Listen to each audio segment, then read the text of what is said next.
রাধে রাধে। গোপু সোনার চ্যানেলে নতুন ভিডিওতে সবাইকে স্বাগত। গোপু সোনার আজকে সকালের সেবা তোমাদের দর্শন করাবো।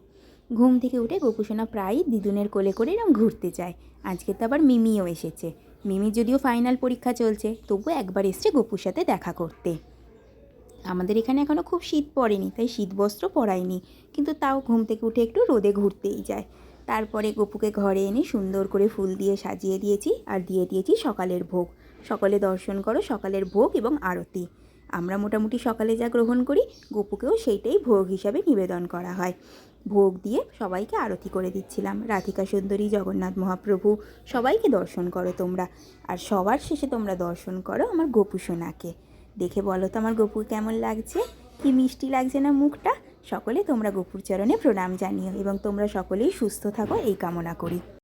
তোমরাও তোমাদের গোবিন্দকে এইভাবেই সেবা করতে থাকো এবং অনেক অনেক নাম জপ করতে থাকো, যাতে গোবিন্দ সবসময় প্রসন্ন থাকে।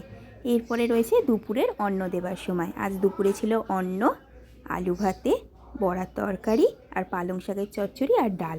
আমাদের ঘরে যে নিরামিষ রান্না হয়, গপুকে সেগুলিই ভোগ হিসাবে প্রত্যেক দিন আমরা দিই। আর ভোগ হয়ে যাওয়ার পর আমরা সেটা গ্রহণ করি। যে কোনো ভোগ দিয়ে অবশ্যই তুলসীপত্র দিতে হবে। গোবিন্দ তুলসীপত্র বিনা কিছুই স্বীকার করেন না। গপুকে তুলসীপত্র দেওয়ার পর এবার একটু হাতে করে খাইয়ে দিচ্ছি। বেশিবার খাইয়ে দিই না, এক দুবার খাইয়ে দিই, বাকিটা গপু একাই খেয়ে নেয়। রাধে রাধে।